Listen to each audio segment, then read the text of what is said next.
Tonight, we travel back to a world that floats upon water, a place where mountains cradle a shining city, and the sun itself demands devotion. You wake not in your bed, but on a woven reed mat in Tenochtitlán, the capital of the Aztec Empire. It's dawn, and the air is cool and wet, carrying the smell of earth, maize, and smoke. Outside, the city stirs. Fishermen push their canoes across mirrored canals, and distant drums whisper from the temple district. The sound doesn't soothe you. It's not the beat of morning calm. It's a rhythm meant for gods. You're about to discover that in this city, every sunrise is sacred, and survival is a form of worship. So, before we begin, take a moment to like the video and subscribe if you'd like to hear more stories like this. Tell us where you're listening from and what time it is. Maybe you're winding down for bed, or maybe it's still bright where you are. Now, dim the lights, let the room settle, and let's drift into tonight's journey together. You blink away sleep. The roof above you is made of woven rushes, and thin sunlight slips through the cracks, painting your face in stripes. Your host family, ordinary people of the Walton, the working class, are already moving about quietly. The mother grinds maize on a stone slab called a metate, the rhythmic scrape echoing like a heartbeat. The father ties his cloak, preparing to head to the chinampas, the floating gardens that feed the city.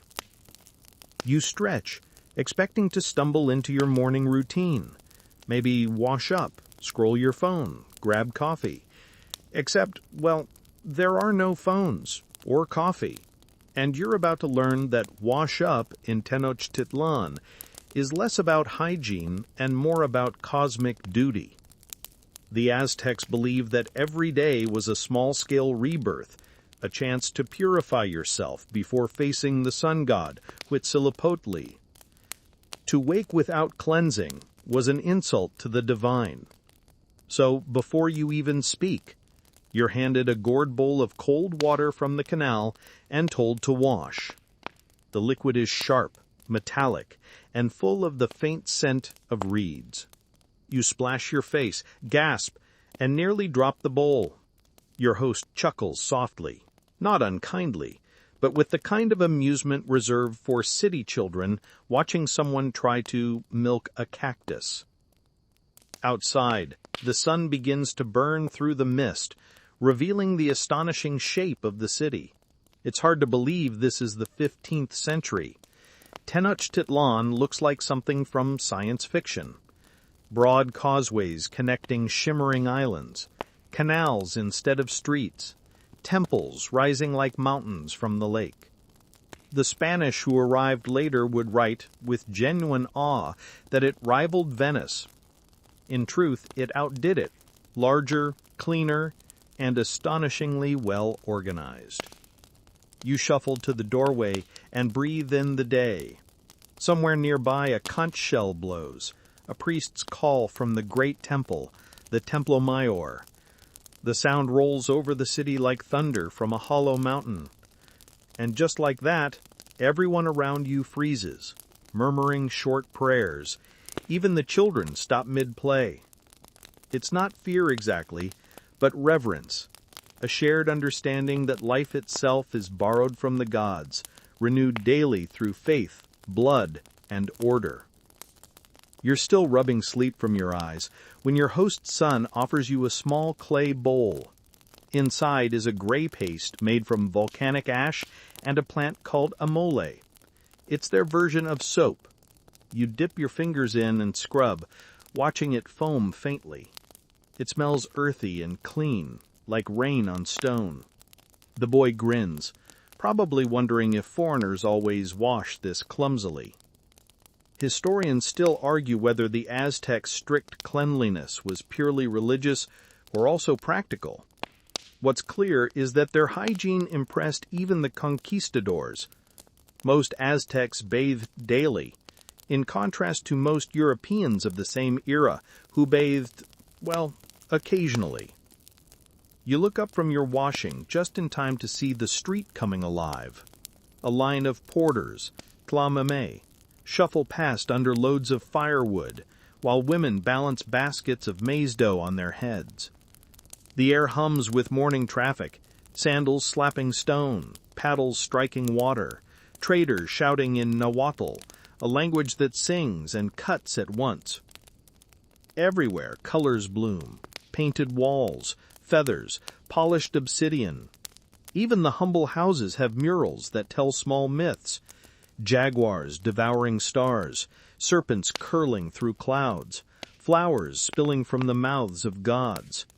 You feel dizzy trying to take it all in. You think of your modern city. Cars, streetlights, steel and glass. But here, in this floating metropolis of wood and volcanic stone, there's a rhythm that feels older and somehow more intentional. Every canal runs straight, as if drawn by a divine hand. Every plaza is placed in perfect symmetry with the mountains beyond. The Aztecs called their city the Navel of the Moon, believing it sat at the cosmic center of the world. Then, your stomach growls. Loudly. A nearby child giggles. The mother, hiding a smile, gestures for you to wait. Breakfast will come soon enough. But first, she says, it's time to give thanks. You follow her outside to a small household shrine, a clay figure of Tlaloc, the rain god, perched atop a wooden stand. She sprinkles a few grains of maize before it and murmurs a blessing, asking for water, fertility, and safety from lightning. You're asked to do the same.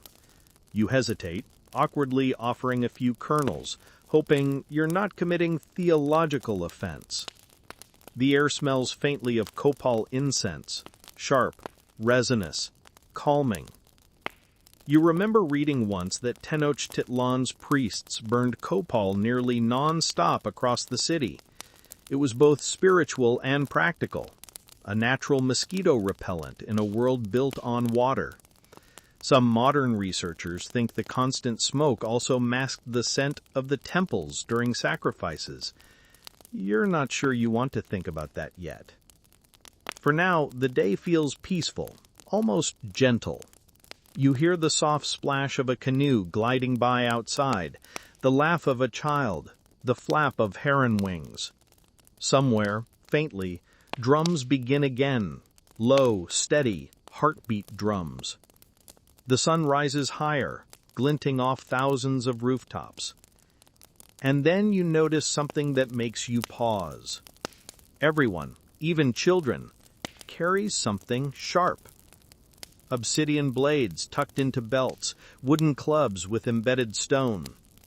It's not fear, it's just life here. In a city where war fuels religion and tribute fills the markets, danger isn't distant, it's daily.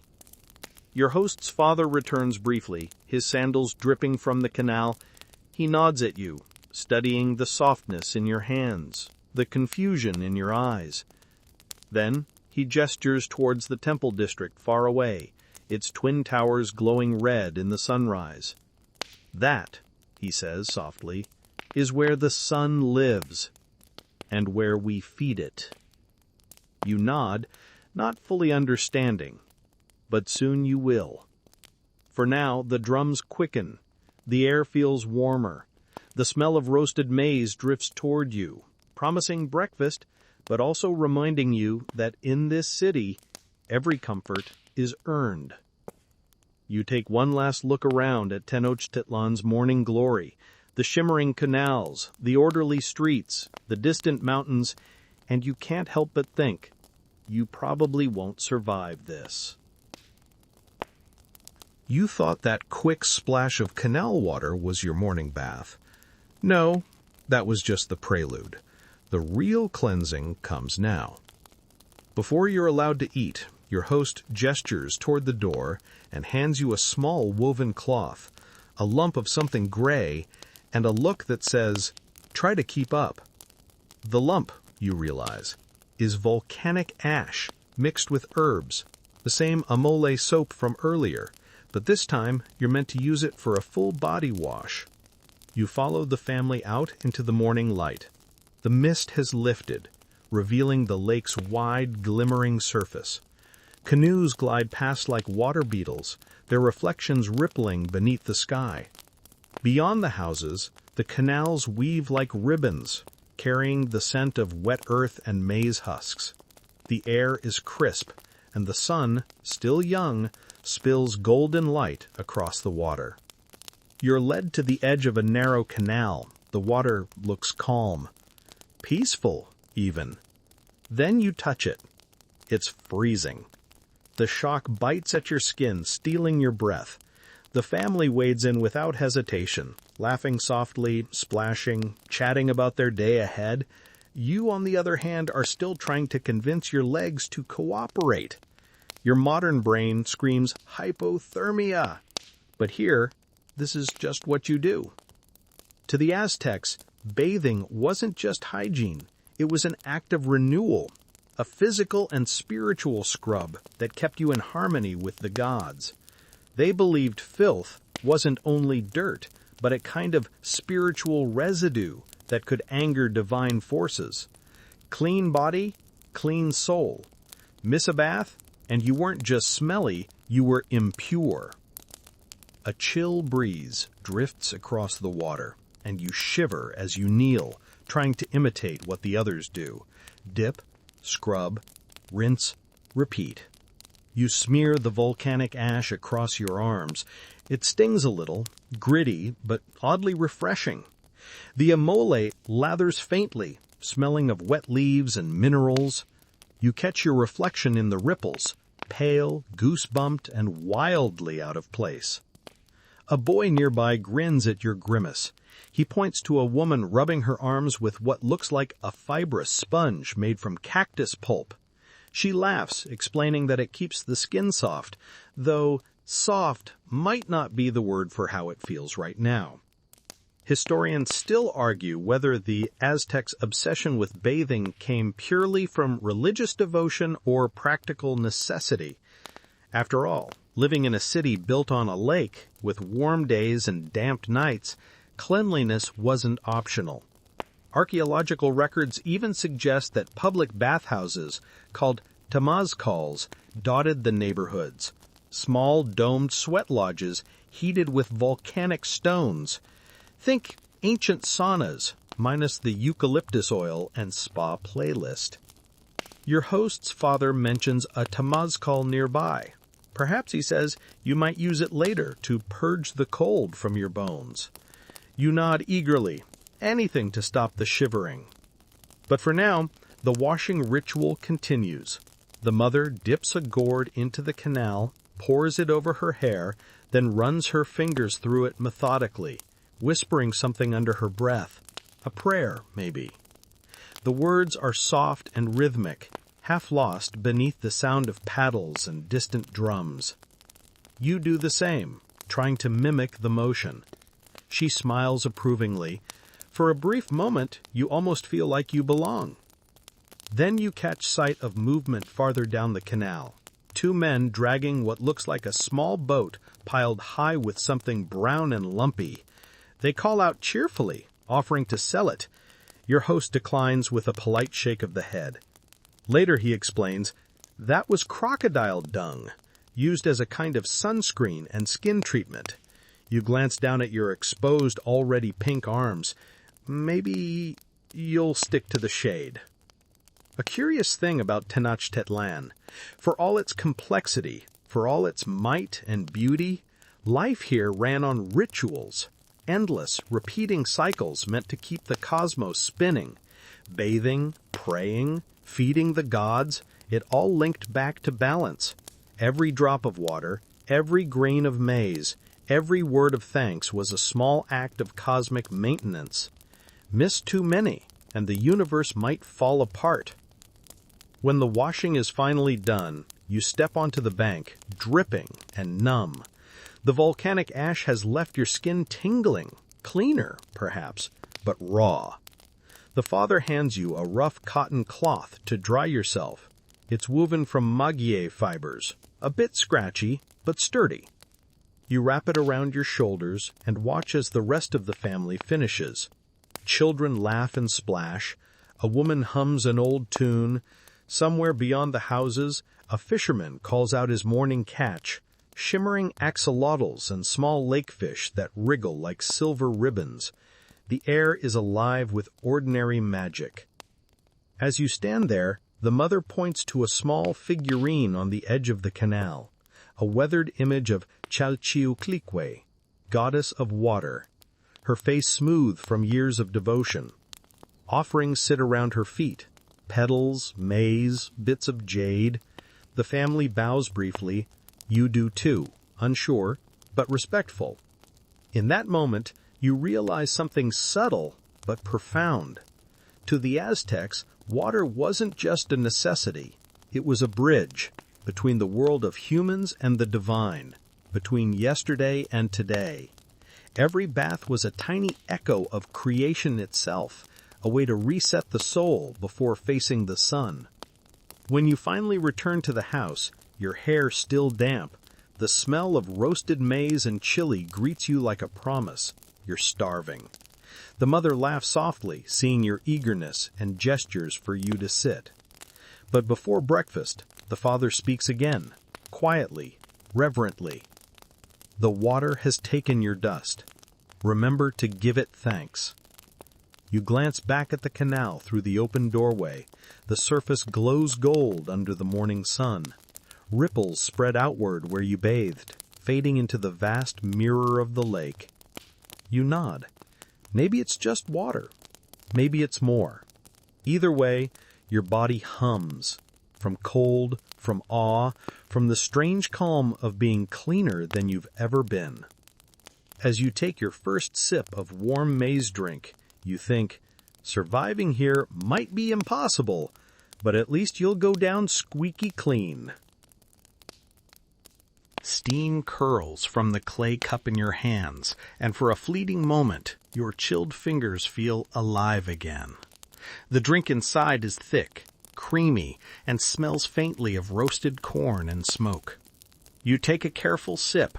It's earthy, comforting, but not coffee. There's no caffeine jolt, no familiar bitterness to brace your day. Instead, you get a slow warmth that settles deep in your chest, like drinking the sunrise itself. Welcome to breakfast in Tenochtitlán. Humble, hearty, and entirely built around maize, the grain that keeps this world turning. Your host family sits cross-legged around a low woven mat, bowls arranged neatly in the center. There's no table, no silverware, only hands, clay, and rhythm. The mother ladles out portions of atole, that same maize drink you're holding, then sets down stacks of freshly made tlatzkali, tortillas, soft and warm from the griddle. A faint smell of lime and char drifts through the air. Outside, the city hums. You can hear the splash of paddles, the call of traders, the low drone of conch shells from the temple district. Life begins early here. By now, thousands are already at work. Farmers rowing toward their chinampas, artisans hammering obsidian, priests preparing offerings. Breakfast is quick, efficient, but deeply ritualistic. The mother catches your curious gaze and smiles. Mais is the body, she says in slow, careful nahuatl, making sure you understand. She taps her chest, then the tortilla. Without it, we are empty. She's not exaggerating. To the Aztecs, maize wasn't just food, it was creation itself. Their myths say that the gods fashioned humanity from ground maize dough, giving people their flesh and strength from the very same grain that now steams before you. Skipping breakfast, in a sense, would mean disrespecting your own origins. You tear off a piece of tortilla, careful not to drop it. It's softer than you expected, slightly tangy from the lime water used to treat the kernels, a process modern scientists call nixtamalization. It unlocks vital nutrients and makes maize digestible. The Aztecs didn't have chemistry degrees, but they'd mastered biochemistry long before the word existed. You dip your tortilla into your atole. The combination tastes rustic but satisfying. A bit like corn porridge met warm bread and decided to cooperate. The family watches you, amused by your slow, cautious chewing. The father grins, then folds his tortilla neatly, scooping up a spoonful of beans from a small bowl beside him. Those beans, cooked with chili and a hint of epazote herb, smell incredible. You try some. They're smoky, a little bitter, and strangely addictive. You're halfway through your bowl before realizing you haven't said a word in 10 minutes. Historians still argue whether the Aztecs' diet was monotonous or marvelously efficient. On paper, it looks repetitive. Maize, beans, squash, chili, repeat. But within those staples lay a nutritional balance that rivaled modern diets. The trio, often called the Three Sisters, provided all essential amino acids. The Aztecs might not have known the term complete protein, but they lived by it. A little girl across from you offers a roasted grasshopper, chapulín, on the tip of her tortilla. You hesitate. It's crunchy. It's staring at you. But she's giggling, proud of her generosity, so you accept. The flavor surprises you. Nutty, smoky, almost like roasted almonds. You nod approvingly. She beams. Somewhere outside, a neighbor's comal, the clay griddle used for tortillas, pops and crackles. The air fills with that comforting smell of corn again, a scent that seems to belong to every street and courtyard. You realize this isn't just breakfast, it's community. Every meal here is a quiet celebration of survival, of work, of being part of a cycle bigger than yourself. Between bites, the father tells stories, half myth, half history. He speaks of how the god Quetzalcoatl descended into the underworld to steal bones of the previous races of men, grinding them with maize to form the current human beings. So, he says with a wink, when you eat maize, you feed the gods who made you. You glance at your tortilla again, suddenly feeling a bit reverent, and maybe just a little awkward. Then comes a second dish, tamales, soft bundles of dough steamed in maize husks, filled with beans and pumpkin seeds. They're delicate, fluffy, and comfortingly warm. The family unwraps them with care, as though opening small gifts from the earth. You follow suit, taking your first bite, and immediately burn your tongue. The mother laughs. Apparently, you're not the first foreigner to underestimate a tamal's ability to retain heat. One small bowl catches your eye, a deep red sauce that glows like liquid fire. The boy notices your curiosity and warns you, chili tlali, chili ground with salt. You dip your tortilla anyway. A mistake. The flavor explodes across your tongue, bright, smoky, and far too hot. Tears fill your eyes as the family bursts into laughter. No coffee, no sugar, no eggs or bacon. Just maize, beans, spice, and laughter. Yet somehow you feel nourished, not just full, but awake in a different way.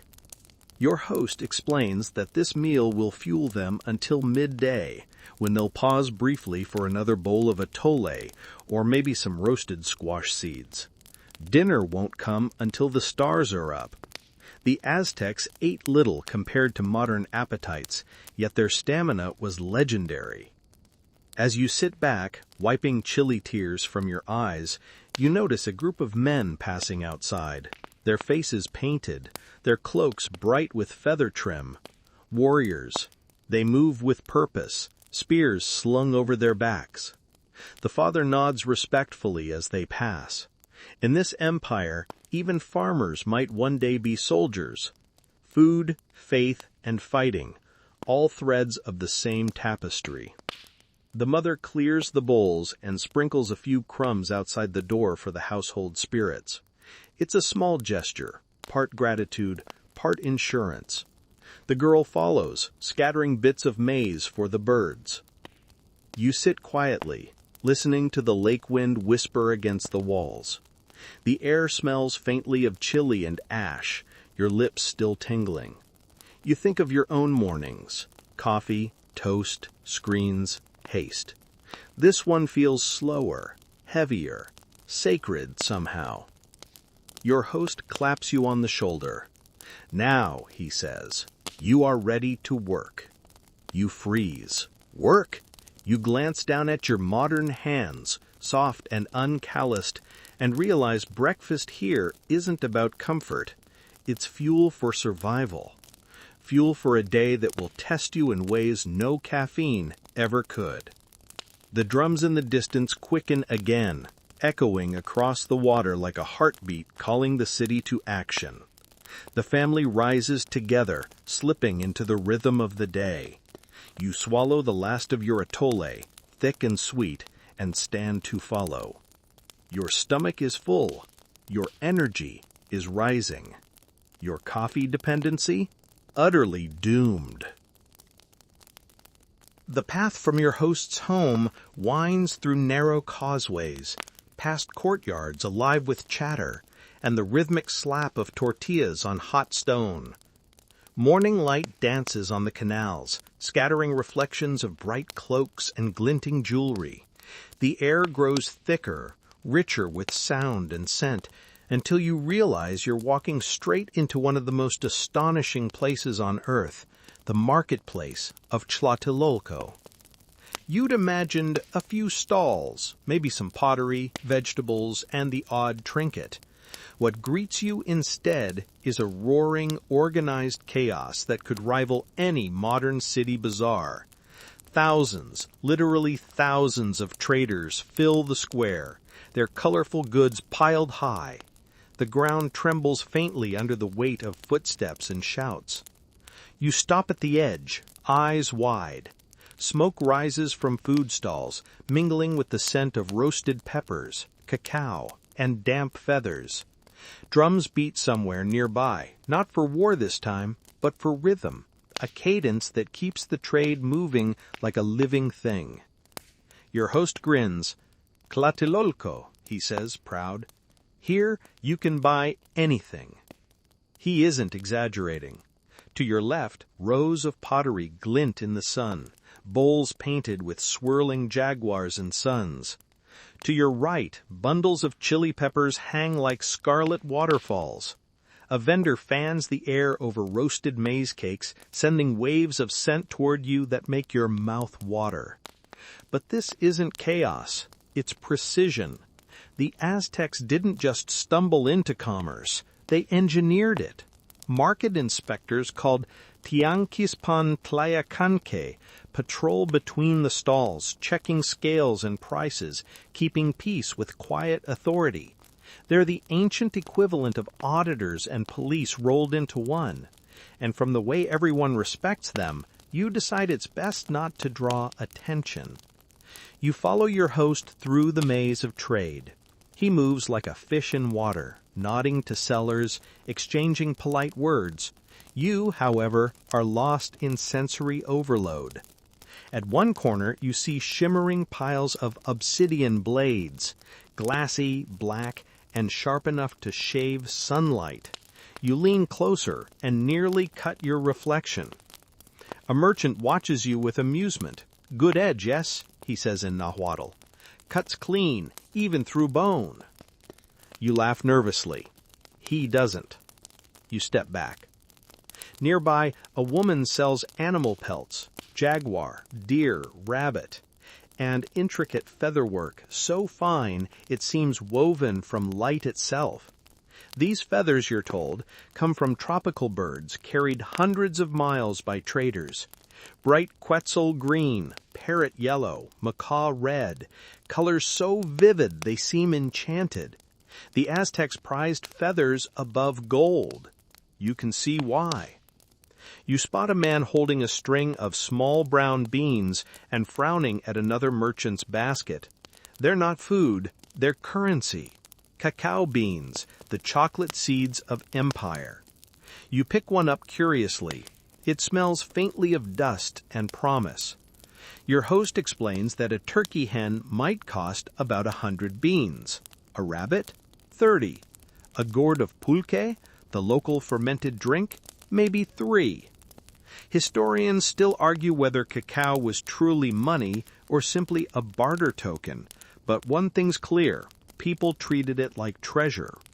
You glance at your handful and imagine trying to explain contactless payment here.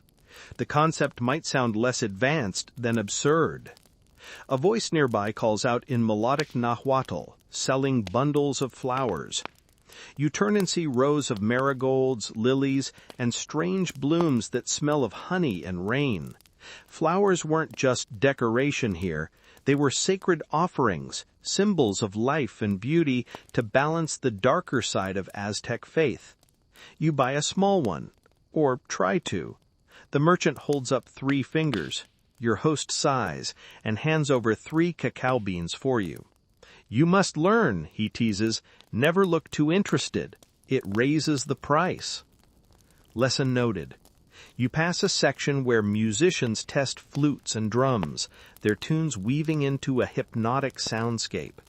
Another corner bursts with color, painters grinding pigments, women spinning cotton, jewelers hammering copper into tiny ornaments.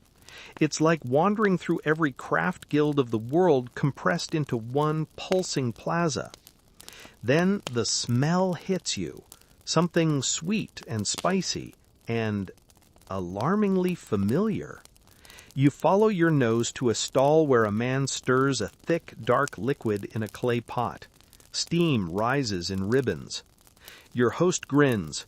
"Chocolatl," he says, "the drink of nobles." You take a sip.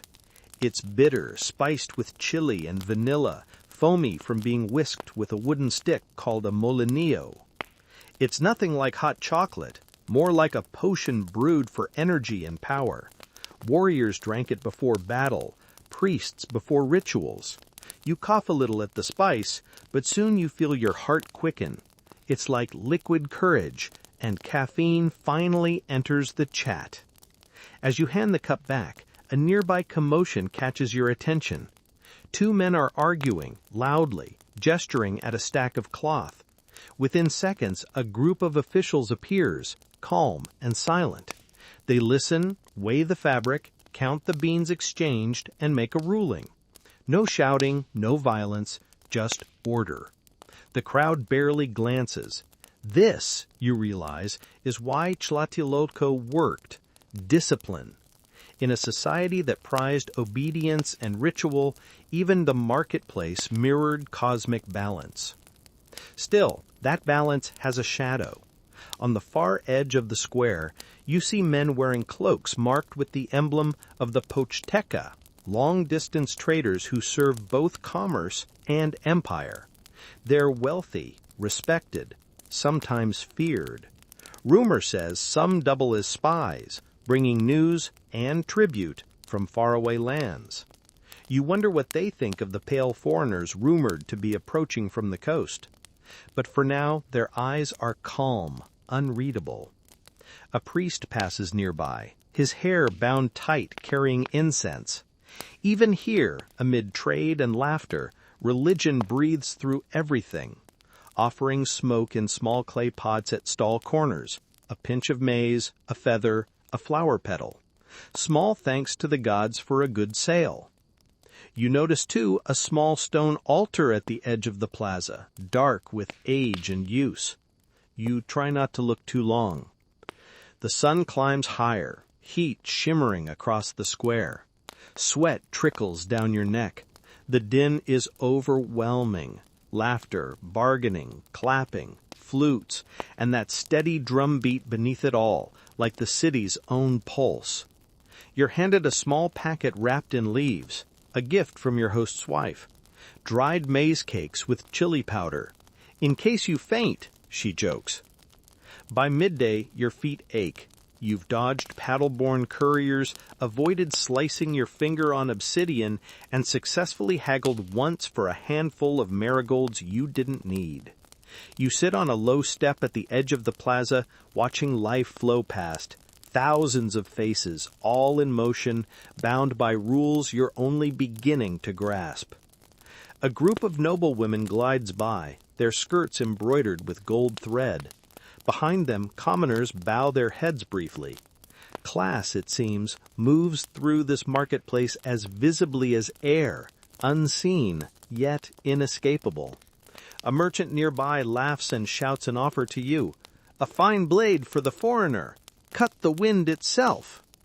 You smile, shake your head. You already feel like you've survived a battle just trying to shop here. Still, as the smell of cacao and chili drifts past again, you can't help but marvel. This marketplace isn't just commerce. It's civilization in motion, the Aztec heart beating strong. You take one last look before heading home, hands empty but head spinning.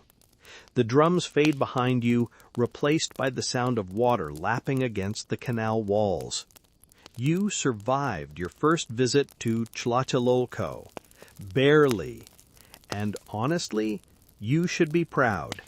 One wrong haggling word, and someone might have thought you worth sacrificing instead of selling to. The market fades behind you, but the rhythm of Aztec life doesn't slow. Here, every sunrise brings duty, because in this empire, to work is to exist. From the moment you step into daylight, your place in society is measured not by what you say or dream, but by what you do.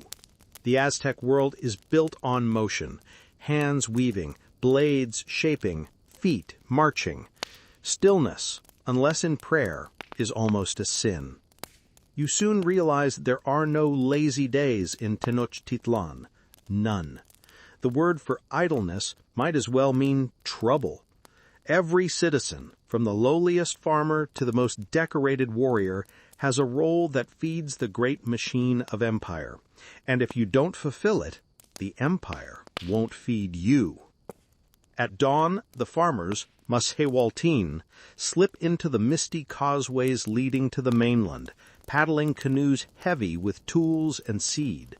They work the chinampas, those floating gardens that are among humanity's greatest feats of sustainable farming. You join them one morning, balancing awkwardly in a canoe as the rising sun turns the lake gold. The chinampa stretches before you like a patchwork quilt of life, narrow strips of earth built up from mud, roots, and reeds, bound by willow trees whose roots drink from the canals. The air smells of wet soil and green things. Men and women bend to their work, hoeing, planting, tending maize, beans, squash, the three sisters that anchor Mesoamerican diets. You help drop maize kernels into the soft mud. It feels almost peaceful, until you realize these fields never rest. The Aztecs harvest up to 7 times a year. Every square inch of land is used. Even the tiniest island has its garden.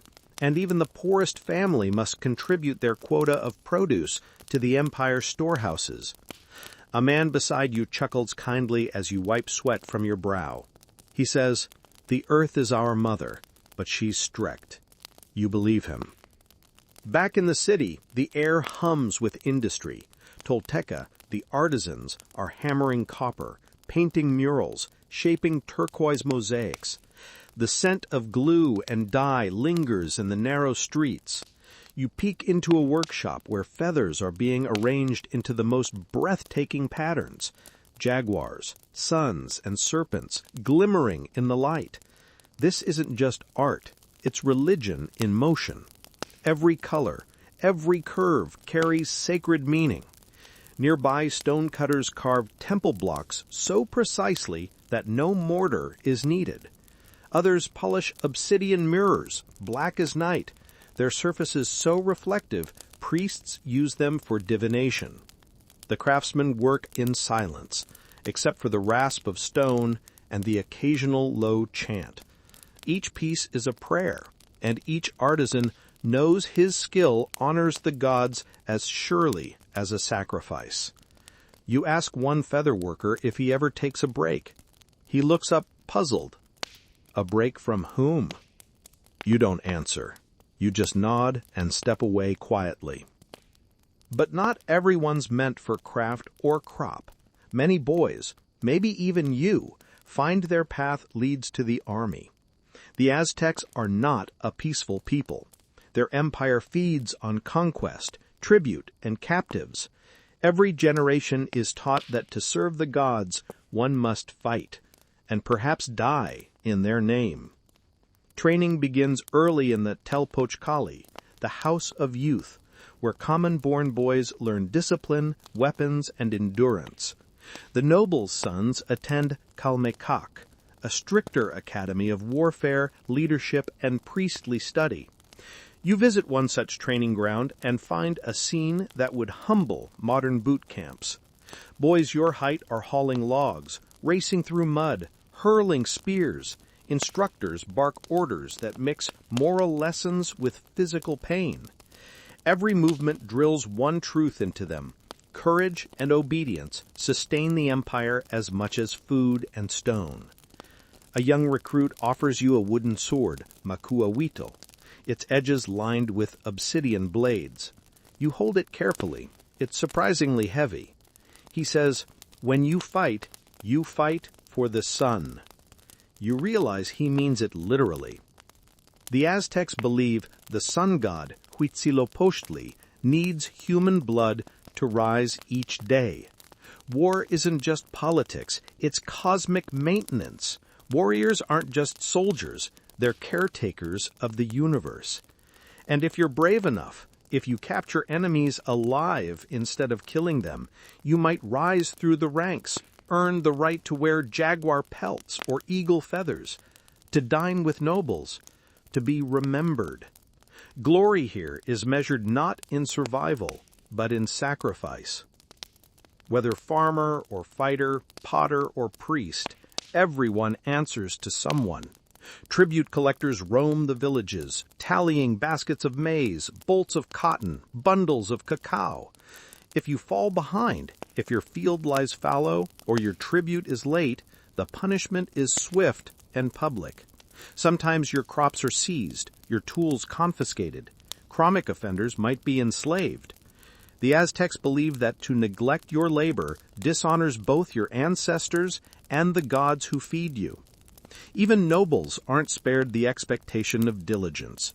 Idleness, they say, makes a person a rotten ear of maize, a vivid insult in a society that worships maize as life itself. By midday, you sit beneath a willow on the edge of a chinampa, legs aching. Across the canal, children are already learning to paddle canoes, women are weaving, men sharpening hoes and spears. The empire hums, a vast organism of effort. It's beautiful in its way, ruthless too. Every life here is tied to duty, every hand part of something larger. No one dreams of freedom in the modern sense. Freedom here means knowing your place, serving well, dying with honor. As you watch the farmers lift baskets of maize toward the city, you realize that every grain will feed a priest, a soldier, a child, a god. Nothing goes to waste. And in this world, that is both comfort and cage. Tomorrow, you're told, you'll help carry tribute to the temples, a small offering of the morning's harvest. You nod, already dreading the wait.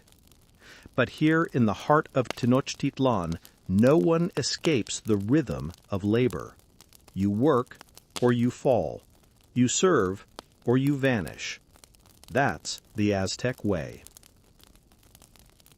The morning haze lifts, revealing the heart of the empire, Tenochtitlán's sacred precinct, where stone towers rise like jagged mountains, and the smell of burning copal fills the air. You've been told that to understand the Aztecs, you must see their gods. Today, you'll see far more than that. You walk with a crowd up the temple steps, the stones still warm from the sun. Drums beat like a second heartbeat beneath your ribs. Dum-dum, dum-dum, dum-dum. The air quivers with flutes and chants. Around you, the faithful gather in rows, faces painted, bodies swaying, eyes lifted to the temple top where the gods are said to watch. Above, 2 shrines crown the pyramid, one painted blue for Tlaloc, god of rain, the other red for Huitzilopochtli, god of war and the sun. Smoke curls upward, fragrant but heavy, a sweetness that tries and fails to mask something metallic beneath. A priest in jaguar skin raises his arms. The chants swell. You feel your stomach twist, though you don't yet understand why. To the Aztecs, sacrifice isn't cruelty. It's maintenance. The universe runs on energy, and energy must be fed. The sun crosses the sky only because someone, somewhere, gives something back. That something can be maize, flowers, or incense. It can also be blood. Blood is precious water, someone murmurs beside you, a grandmother whispering reverently. Without it, the world withers. You glance at her face, calm, almost serene, and it strikes you, no one here sees this as barbaric. It's devotion, duty, love. They give what they have so the sun will rise again. Still, you shift uneasily as the drums grow louder. 4 warriors climb the pyramid, escorting a man painted in bright colors, feathers trailing behind him. His face is tranquil, eerily so. He's been fed well, bathed, dressed like a god for weeks. Now he will meet the real ones. The crowd hushes as priests position him on a stone slab. The high priest lifts a blade, a gleaming, triangular shard of obsidian, sharp enough to slice light itself. There's a chant, a moment of silence, and then motion, swift, practiced, exact. The drums stop. So does your breath. The priest raises a crimson shape to the sky, and the people below cry out as one, not in horror, but in triumph. Tenochtitlán Mochipa, for the sun, forever. The heart is placed in a sacred bowl before the shrine. Smoke rises again, thicker now, spiraling toward the heavens like a message the gods can't ignore. You stare, unable to look away. The smell of copal and blood mingles in your throat. You're dizzy, half in awe, half in disbelief. When the ceremony ends, you wander down the temple's side, still dazed. Every inch of stone is carved with deities, feathered serpents, skeletal faces, jaguars mid-leap. Each one tells a story of creation, destruction, rebirth. An old priest notices your expression and smiles faintly. He says, "Do not fear. What you saw is the heart of the world." He gestures towards the city below, where canals gleam like mirrors, and children laugh in the courtyards. Without those offerings, none of that exists. The sun must drink. You realize he means it quite literally. The Aztec cosmos is a fragile balance. In their myth, this world, the fifth sun, was born only because gods themselves sacrificed their hearts to light the sky. Humans repay that debt endlessly, terrified of what might happen if they stop. Historians still argue whether the Aztecs truly feared the end of the world each day, or if the rituals were also about power, political theater wrapped in sacred purpose. But standing here, you sense both truths living side by side, faith and dominance, awe and control, bound together by smoke and drumbeat. As you make your way through the crowd, you see women sprinkling flower petals into the canals. Men carry bundles of maize to temple kitchens. Not all offerings are so dramatic. Every family contributes something: crops, feathers, or coins of cacao. Sacrifice isn't reserved for war captives. Everyone gives, in some form, even you. When you pricked your finger earlier to mix blood with incense, that was your offering, your drop in the cosmic bucket. It's unsettling, but also strangely grounding. In this world, even pain has purpose. Still, as you watch the priests clean the steps with water and herbs, you can't shake the feeling that the gods of the Aztecs are always hungry, and that hunger has built both a paradise and a prison. That night, the ceremony's echoes follow you into dreams. You see the serpent god Quetzalcoatl rising in feathers of emerald and gold, breathing life into the land. You see Huitzilopochtli battling the moon and stars, his weapon a blade of sunlight. You wake with your heart pounding, realizing those stories aren't fantasy here. They're daily reality, the framework of existence. And somewhere between belief and fear, you begin to understand how the Aztecs built this empire. Through faith so absolute, it reshaped the sky itself. You remember the grandmother's voice, "The world withers without blood," and it lingers long after the drums fade. Because here, devotion doesn't whisper. It roars, it bleeds, it burns. You wonder, quietly, how long you would last in a city that worships with such fire. The air smells of smoke and sweat long before you reach the Telpochcali, the House of Youth. It's less a school and more a forge, shaping boys into warriors and citizens into servants of the sun.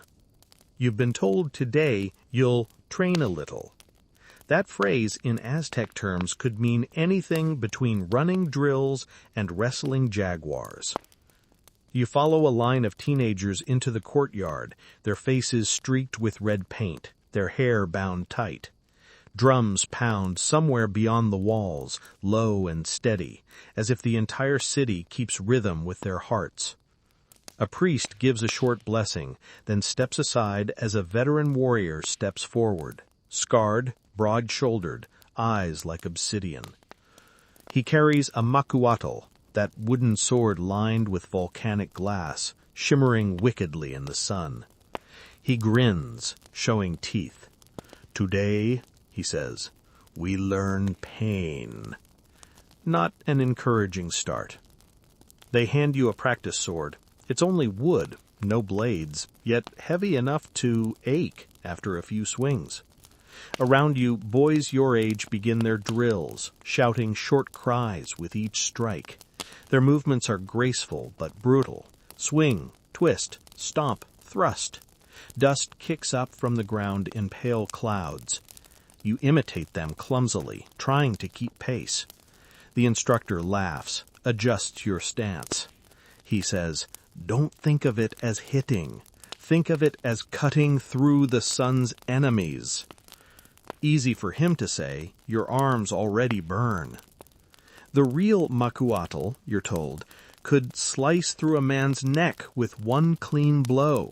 Spanish chroniclers later claimed they saw one decapitate a horse, though historians still argue whether that's truth or awestruck exaggeration.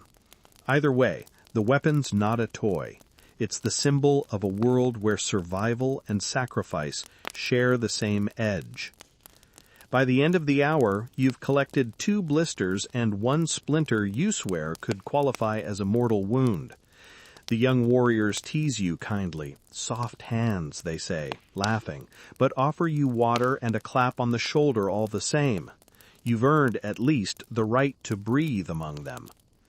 Training isn't just physical. The Telpachkali shapes spirit as much as muscle. Boys rise before dawn, bathe, sweep the temple grounds, and perform rituals honoring the gods. Work, then war, then humility. That's the order of things.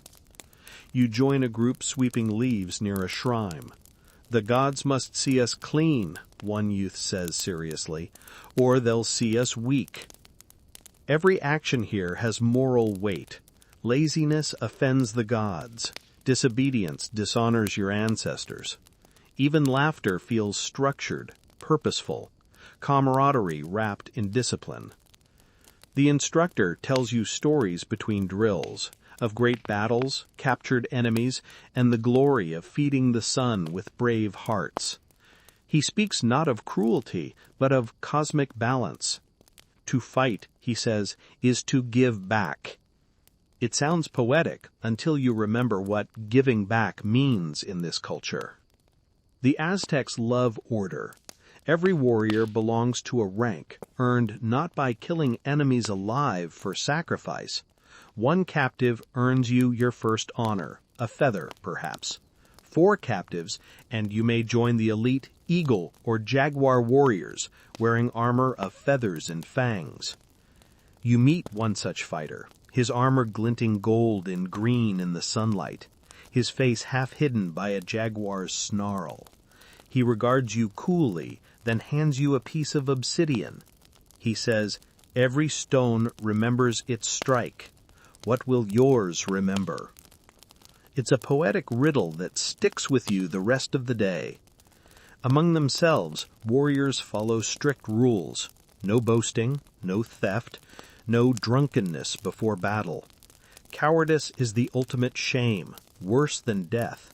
If captured alive, an Aztec warrior does not beg. He sings. Literally.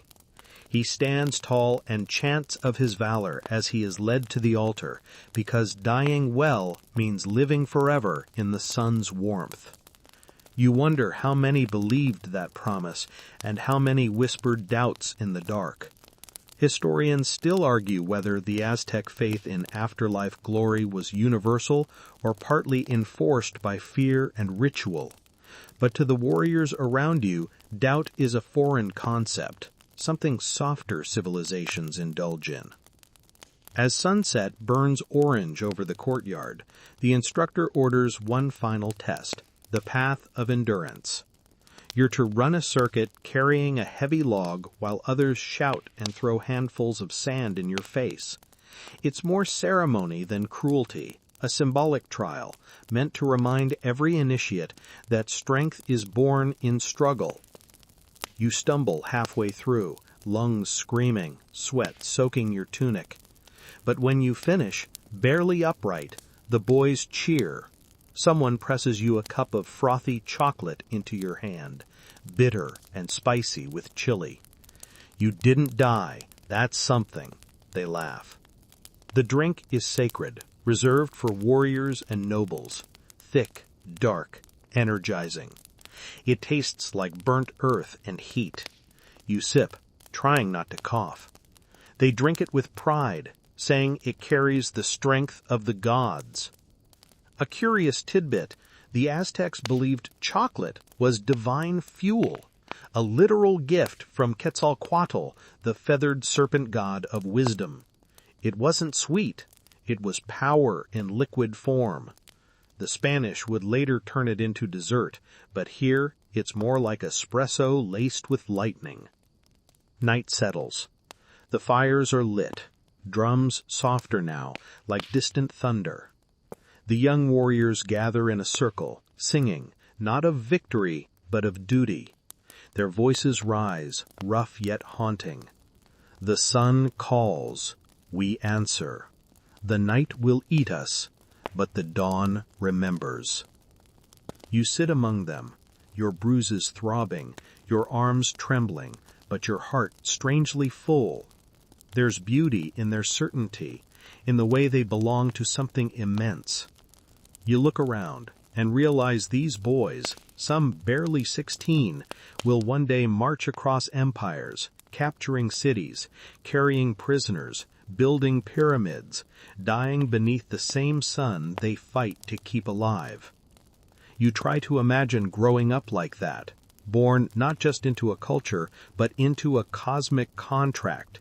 Your body, your blood, your breath, all rented to the gods. As the singing fades, the instructor pats your shoulder.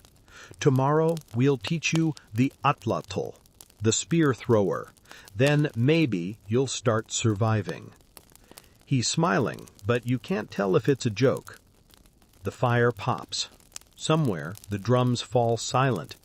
And for the first time, you realize that in the Aztec world, peace is never the absence of battle. It's the pause between sacrifices.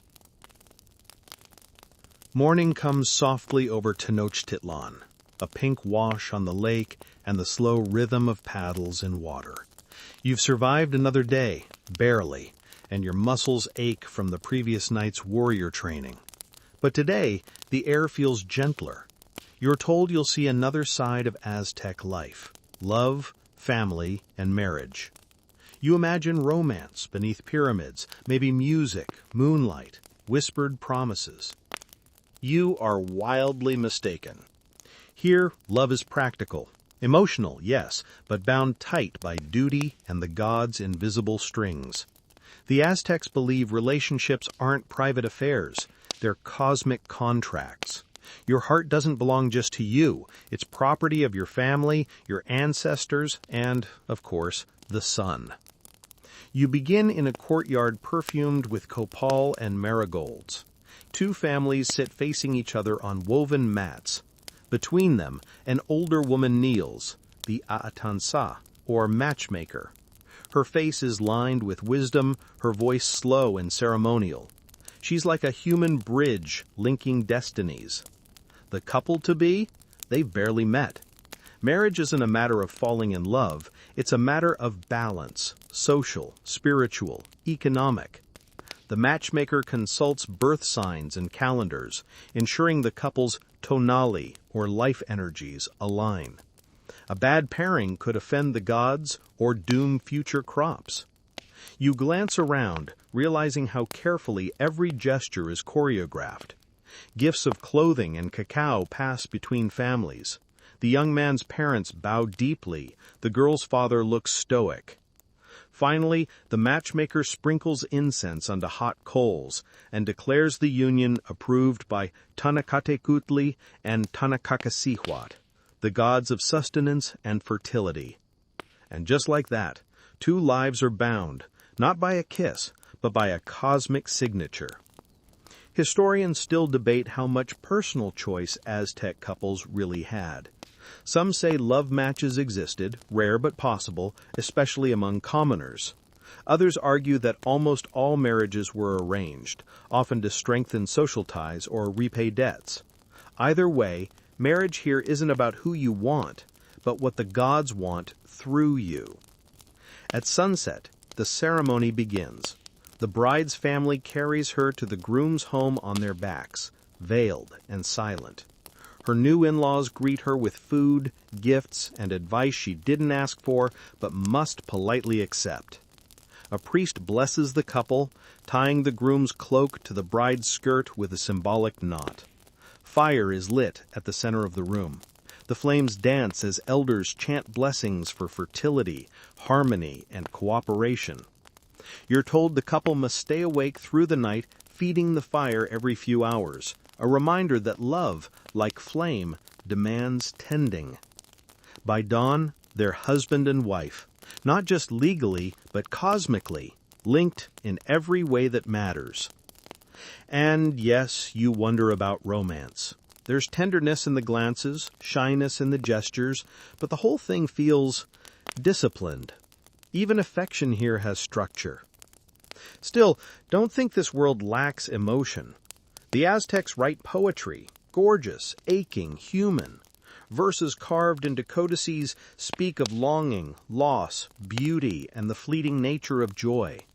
One famous nobleman, Nezahualcóyotl, philosopher king of Texcoco, wrote lines that still shimmer across centuries. I, Nezahualcóyotl, ask this: Is it true that one really lives on the earth? Not forever on earth, only a little while here. Though it be jade, it breaks. Though it be gold, it wears away. You can almost feel the sigh of someone who loved, doubted, and dreamed just as you do. It's proof that even in a world bound by ritual, hearts still yearned in secret. As you wander through neighborhoods, you start to see how sharply defined roles shape daily life. Men farm, fight, and build. Women weave, grind maize, and manage the household. But don't underestimate them. Aztec women are no background figures. They run markets, inherit property, and keep entire families alive through labor as demanding as any soldiers. A young woman teaches you to use the metate, a flat grinding stone, to crush maize into dough. The motion is hypnotic, rhythmic, endless. She smiles faintly. She says, "Without this, the warriors starve." Her arms are strong, her tone teasing but proud. You realize she's not exaggerating. Without women, the empire doesn't function. Pregnancy and childbirth are considered acts of battle. Women who die giving birth are honored as fallen warriors, believed to accompany the sun as it sets. It's both poetic and terrifying. Every role in the society seems to carry the same divine weight, the same undercurrent of sacrifice. Among the youth, affection exists, quietly, carefully. During festivals, boys and girls exchange glances under watchful eyes. Sometimes a boy leaves a flower at a girl's door. If she accepts, it's a silent yes. If she ignores it, he gets the message. No heartbreak anthems, no second chances. In the Kalmekak, the noble school, strict codes govern behavior. Students must avoid flirtation entirely. A scandal could bring punishment from both priests and parents. One chronicler claimed that young nobles who misbehaved romantically were forced to sweep temple courtyards all night in penitence. You, sweeping, can't help thinking that's the Aztec equivalent of being grounded forever. Still, even rules can't erase attraction. You catch one pair of students trading shy smiles during song practice. A priest notices, sighs, and mutters, something about youthful winds. I suspect that's the ancient version of teenagers will be teenagers. Married life, you learn, is guided by virtue, not passion. Both partners are expected to be industrious, humble, and loyal. Divorce is possible, surprisingly common, in fact, but it carries social risk. The reasons? Neglect, laziness, or constant arguing. The gods detest discord almost as much as idleness. Homes are modest, single-room adobe structures with reed mats and clay hearths, yet they pulse with warmth, laughter, the smell of tortillas, the quiet hum of daily life. Children are cherished but disciplined. Boys are trained to serve, girls to sustain. Parents speak often of humility and purpose. "Don't walk with your head high," a father scolds his son in a passage from an old codex. "It is the earth that carries you." It's wisdom wrapped in obedience, love expressed through responsibility. By evening, the newlyweds you met in the courtyard sit beside their fire. She grinds maize, he polishes tools. They don't speak much. They don't need to. There's comfort in their silence, a peace that comes from shared survival. You watch, realizing that in this world, love isn't loud. It's a steady rhythm, the scrape of stone, the crackle of the hearth, the faint laughter of children outside. The Aztecs believed that to love someone was to help them maintain balance, to keep their tonali, their inner energy, aligned with the cosmos. Love here isn't about butterflies, it's about belonging. As the night deepens, the couple shares a bowl of chocolate, steaming and fragrant. You remember that same bitter taste from the warrior's courtyard. Energy, warmth, and prayer all in one. For a moment, you almost envy them. Their certainty, their purpose, the simplicity of a world where even affection has structure. But then you remember. This is a city where even the sun demands sacrifice. Here, love too is bound by offering. And you, outsider, are only beginning to understand the weight of living in a world that never stops asking for more. The sun lowers over the Valley of Mexico, turning the lake into molten gold. You've survived another full Aztec day, though your stomach is beginning to protest. Luckily, it's time for dinner. But before you imagine a royal feast of meats and wines, remember, you're not a noble. You're barely a guest. And the Aztec dinner table, if you can call a woven mat and clay bowl a table, is a study in balance, not indulgence. You join a family in their modest home, walls of mud brick, thatched roof, and a soft glow from a single oil lamp. The air smells of maize and smoke. The matriarch ladles something thick and steaming into bowls, atole, a warm drink of cornmeal mixed with water, sometimes sweetened with honey or flavored with chili. It's simple, filling, and, after a day like this, heavenly. Dinner here is modest but meaningful. On the mat before you, maize tortillas, soft and slightly smoky, the heart of every Aztec meal. Beans, cooked slowly with herbs or chili. Chili peppers, roasted and ground into fiery sauces. Squash or amaranth, depending on the season. There's no meat, not for commoners. Most can't afford it, and domestic animals are few. Instead, protein comes from ingenious sources. Insects, frogs, even lake algae called spirulina, which they dry into nutrient-rich cakes. A boy offers you a roasted grasshopper, chapulín, crisp and salty. You hesitate, then take a bite. Crunchy, nutty. Not bad, actually. He grins. The gods gave us everything, he says proudly, even the small things. You realize he means it.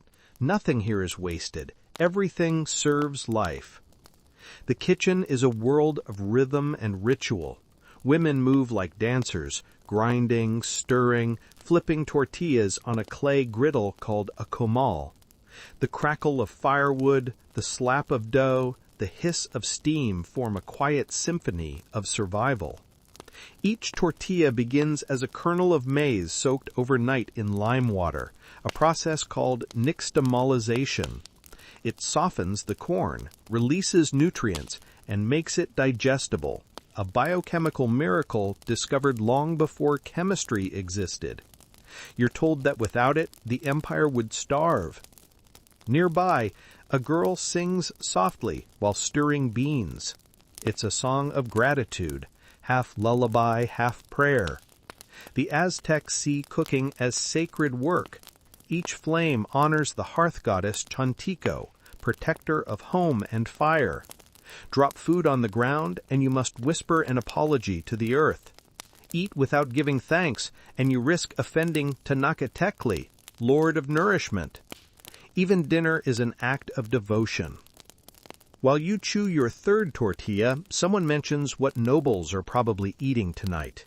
You glance toward the palace quarter, where golden light flickers behind tall walls. There, the elite dine like demigods. The emperor's table overflows with delicacies, roasted turkey, venison, duck, and rabbit, all spiced with rare herbs and cocoa. There's fresh fruit from distant provinces, tamales stuffed with beans and squash blossoms, and cups of chocolat, a bitter chocolate drink whipped to froth with vanilla and chili. They pour it from painted jugs into carved cups of jade or obsidian. Nobles sip it slowly, savoring the heat, while musicians play flutes and drums in the background. For dessert, they might enjoy honey or even amaranth cakes, shaped like idols, a sacred sweet that blurs the line between worship and indulgence. You can almost smell it from here, and for a moment your simple meal feels painfully plain. But then the woman beside you smiles, passing a warm tortilla straight from the griddle. She says, "Eat. The sun shines on us all." You nod. She's right. Hunger knows no rank, but neither does gratitude. There's etiquette here, even for simple meals. You sit cross-legged, eat with your hands, and never waste a bite. Talking too much while chewing is rude. Eating before elders is worse. You're expected to finish everything, not because of politeness, but because food is sacred. No forks, no plates, no tablecloths. Just earth, fire, and the gifts of both. As you eat, the family shares stories. A father recalls a time when maize failed to grow, and the people prayed to Tenochtitlán, the maize god, for mercy. He says, "We learned that to eat is to remember. Every grain of corn is a promise kept." His daughter laughs at your clumsy tortilla folding technique, showing you the proper way. Fold, pinch, dip, bite. You follow, and this time it feels right. After dinner, you step outside. The city buzzes with evening life. Vendors shout in the cooling air, selling tamales wrapped in maize husks, bustling with chili sauce, and roasted maguey worms on sticks. Children chase each other between stalls. The smell of smoke and chili drift through narrow alleys. Evening meals aren't private, they're communal. People eat sitting on steps, by canals, beside the glow of small fires. The mood is easy, almost festive. A musician plucks a stringed instrument and sings of warriors lost and gods appeased. You watch faces lit by torchlight, tired, proud, content. For all its blood and sacrifice, this empire knows how to live, not just survive. You realize that here, food isn't only nourishment, it's memory, it's identity. Every meal ties people to earth, sky, and story. As darkness deepens, families retreat indoors. Fires dim to embers. A mother hums a soft chant to her children. May your dreams feed the gods, and may the gods feed you in turn. You lie back, full in body, if not in spirit, listening to the distant hum of the city, laughter, water, drums. Above you, the stars flicker over the great lake like scattered grains of maize. In this world, even the simplest meal is sacred, because it connects every living thing, from the humblest farmer to the emperor himself. Tomorrow you'll rise and eat again, and the sun will rise because of it, or so they believe. And as you drift into sleep, stomach warm with maize and chili, you start to believe it too. Night in Tenochtitlán doesn't bring silence, it brings a pulse. The lake breathes mist across the causeways, curling around the torchlight like ghostly fingers. The smell of damp earth and wood smoke lingers as you walk toward your assigned post. Somewhere behind you, the city hums on, merchants counting their cacao beans, priests murmuring late prayers, the soft murmur of families settling into sleep. But out here, on the causeway, the empire feels vast, exposed, and eerily alive. Your duty is simple. Guard the causeway. In theory, it's easy. In practice, it's terrifying. The causeways, 3 massive stone roads, are the lifelines of the city, connecting it to the mainland. By day, they're crowded with traders, soldiers, and porters. By night, they're quiet arteries patrolled by men like you, charged with keeping watch for thieves, spies, or worse, invaders. You take your position beside a reed torch planted in a clay base. The flame flickers low, casting your shadow across the water. The lake itself seems endless. Frogs croak somewhere unseen, and the occasional fish leaps, disturbing the still surface. Behind you, the city's lights shimmer faintly, a constellation of human warmth surrounded by water and darkness. Ahead, the causeway stretches straight and narrow, vanishing into fog. You can't see the far end. You tell yourself that's a good thing. Your companion tonight is a young guard named Tsitlali. He's barely older than 16, but already carries the quiet pride of someone raised in the warrior schools. Stay alert, he says softly, handing you a short obsidian-bladed club. Sometimes thieves come by canoe. They think the fog hides them. You nod, gripping the weapon a little too tightly. Somewhere beyond the mist, a splash echoes, then another. You both freeze. Tsitlali squints into the dark, then relaxes. Just fishermen, he mutters, or spirits pretending to be fishermen, he chuckles quietly. You try to laugh too, though your hairs on your arms disagree. Above you the stars burn bright, brighter than you've ever seen. The Milky Way stretches like spilled maize across the heavens. Tsitlali points upward. That's Tsitlilique, he says, tracing the faint outline of a goddess in the sky. She wears the stars as her skirt. You ask if he believes the gods truly watch from above. He shrugs. They watch, he says, but they don't always help. You remember hearing earlier that the night sky is sacred to the Aztecs, a living map of destiny. Priests read it like a book, each movement of Venus, each flicker of the moon and omen. Some say the stars themselves are the souls of fallen warriors reborn in light. Historians still argue whether that belief was meant to comfort or to control. Either way, standing here, you start to feel those invisible eyes. A chill wind drifts over the lake. The torch sputters, flares, then steadies again. Tsitlali yawns, wrapping his cloak tighter. You hear her sometimes, he says quietly, the woman who cries in the night. You frown. A ghost? He nods. They call her Cihuacoatl, the woman serpent. She weeps for her lost children. My mother says she's a warning. When she cries, something terrible comes soon after.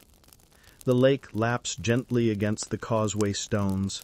A loon croaks somewhere unseen. But deep down, a small part of you wonders. The Aztecs believed the world teetered between balance and collapse, that every sound, every omen might tip it one way or the other. You listen closely. There it is again, a low, mournful sound carried by the wind. Tsitlali stiffens. You hear it too? He asks. You nod, throat dry. Then, as suddenly as it came, the sound fades. Silence returns, thick and heavy. Tsitlali exhales. Probably the wind, he says, though his voice wavers. You both decide not to mention it again. The hours crawl. You pace the stones, torch in hand, half dozing on your feet. But out here, sleep is forbidden. The Aztecs take discipline seriously, especially for guards. Tsitlali tells you about the punishments for negligence. Fall asleep at your post, and you might be stripped, beaten, or even executed. They say every guard must serve the empire as the heart serves the body. If the heart sleeps, the whole body dies. He's not exaggerating. The city's survival depends on these causeways. They're the arteries through which food, tribute, and soldiers flow. During floods, they keep the city connected. During war, they become fortresses. Sections can be raised to trap enemies in the lake. Even the great conquistadors, centuries later, would struggle against these very defenses. You shift your weight, suddenly aware of the centuries of footsteps that have passed over these same stones. Then, movement. A faint light appears in the mist ahead, not a torch, something smaller, bobbing, like a lantern on water. Tsitlali raises his hand. Stay here, he whispers, crouching low. You crouch too, heart thudding. The light drifts closer. You hear the faint creak of wood, the splash of a paddle. Who goes there? Tsitlali calls out, his voice firm and trained. A voice answers from the fog. "Fisherman, from Mixcoac." Citlali doesn't lower his weapon. "Show yourselves."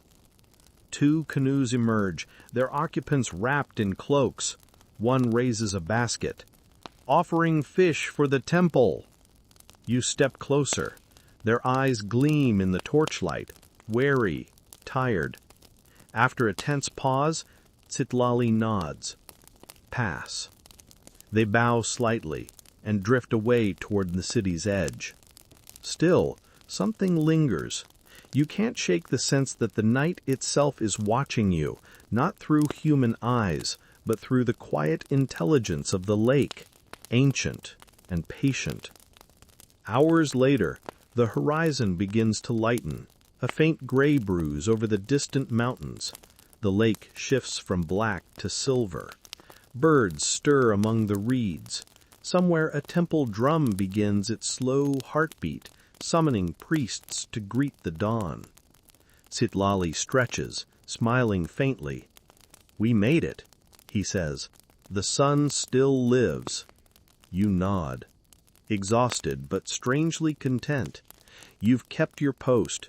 You've faced fog, fear, and whispers. And maybe, just maybe, you've earned a small measure of respect from this ancient city. But as you turn to leave, Citlali glances back at the water. "Do you think she'll cry again tonight?" he asks softly.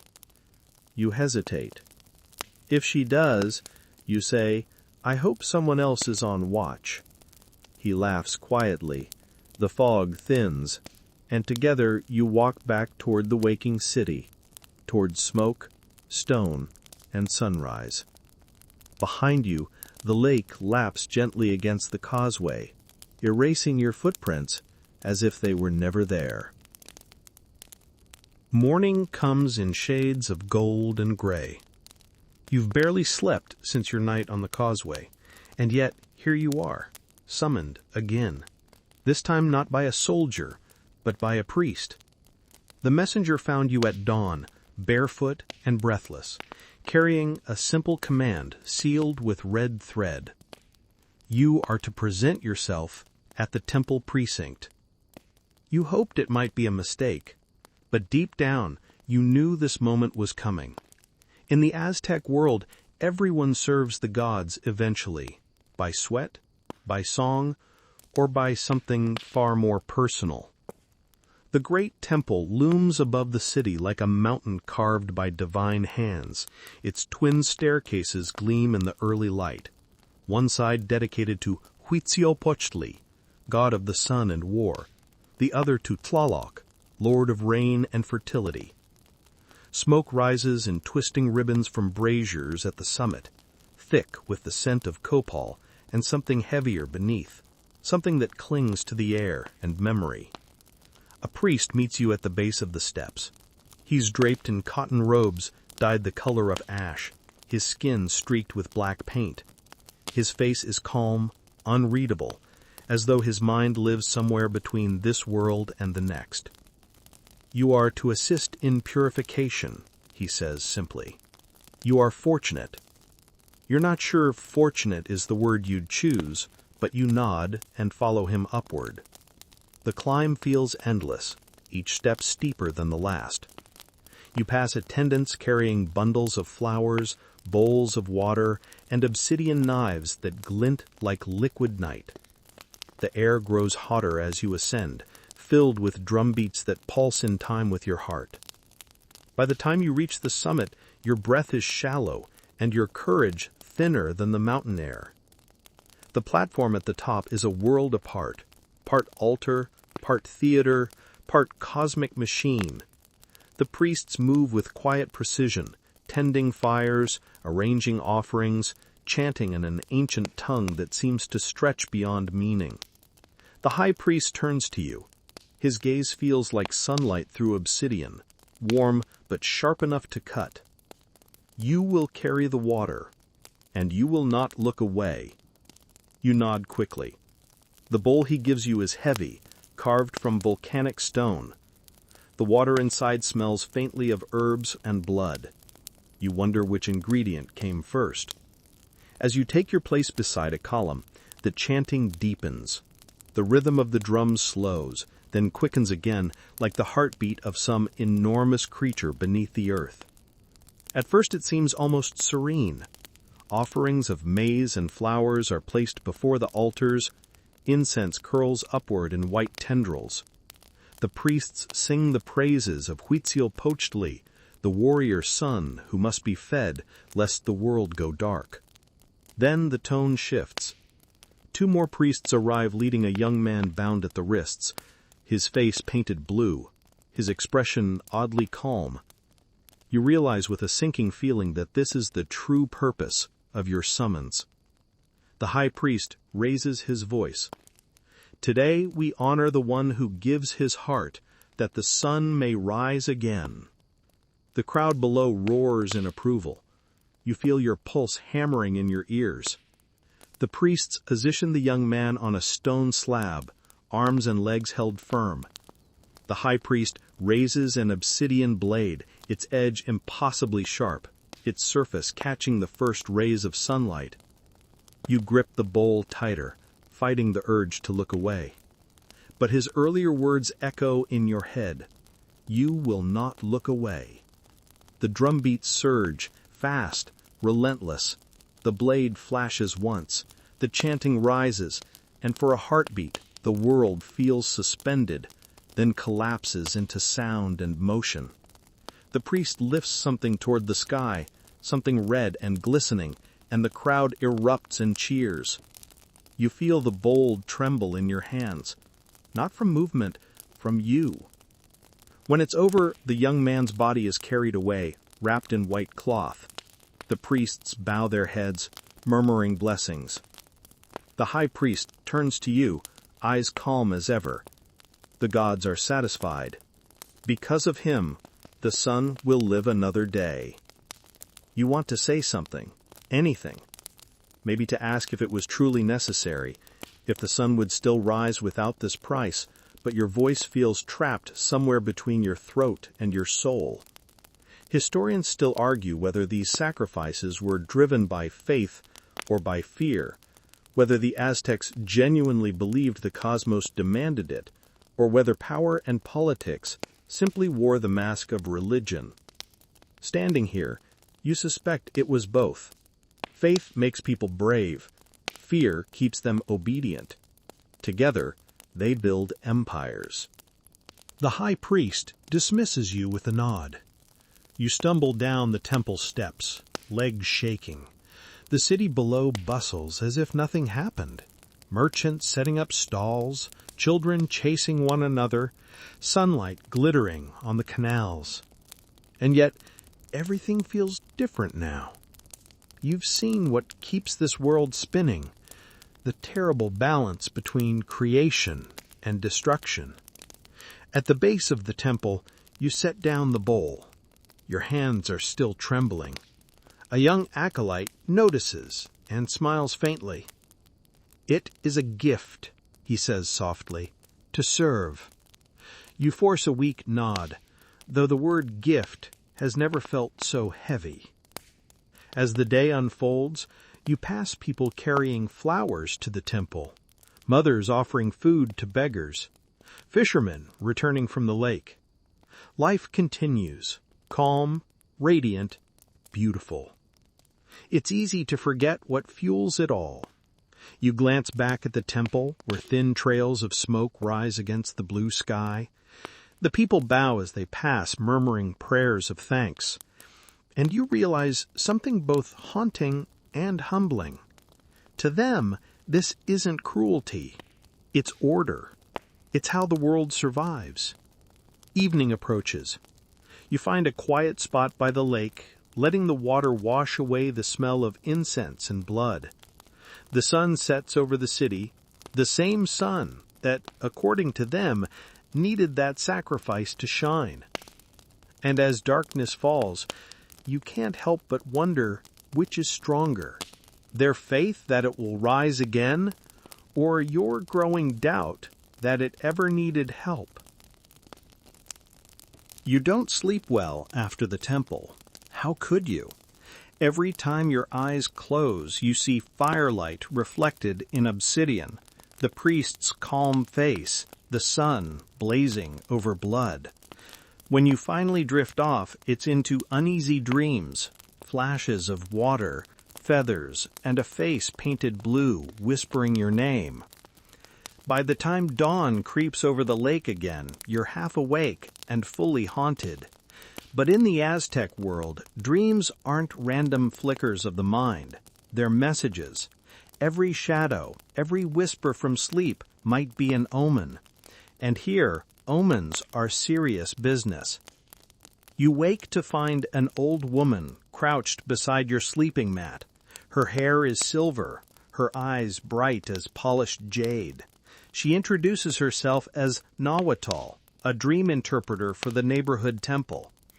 "They told me you walked with the priests," she says softly, "so you've seen death."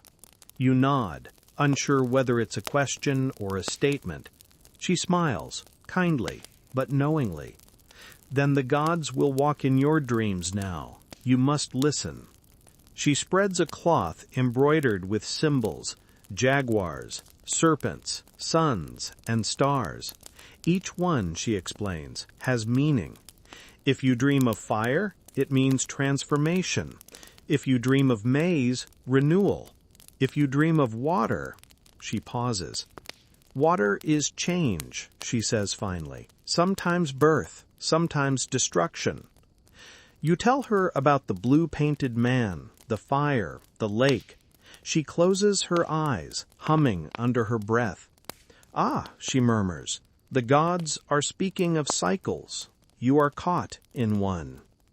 You don't understand what that means. She only nods again, satisfied, and presses a small piece of obsidian into your palm. "For seeing clearly," she whispers. The stone is cold, but as the morning sun strikes it, a reflection dances across your fingers, as if the stone itself were alive. Later, you follow a group of astrologer priests, Tonalpoke, day counters, keepers of celestial secrets. They climbed the temple terraces, not for sacrifice, but for observation. From up here, the sky feels close enough to touch. One priest, draped in a cloak of white and blue, points toward the east, where the planet Venus blazes like a spark above the horizon. "That is Tuluazcalpan Tecutli," he says, "the Lord of the Dawn." To the Aztecs, Venus isn't just a planet, it's a warrior spirit, both beautiful and deadly. When he rises before the sun, he continues, wars follow. When he sets after it, peace may return. We watch him closely. Historians still argue whether the Aztecs' Venus cycles were religious or scientific, prophecy or astronomy. But here on this stone terrace, with the scent of incense and the wind off the lake, the difference doesn't matter. It's both. The stars are equations and prayers and warnings all at once. You're shown a codex, a painted book of deer hide filled with symbols. Each day of the Aztec calendar carries its own destiny, some lucky, some dangerous, some balancing between.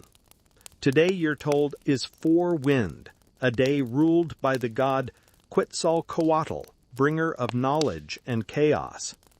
The priest gives a small wry smile, a good day for thinking too much.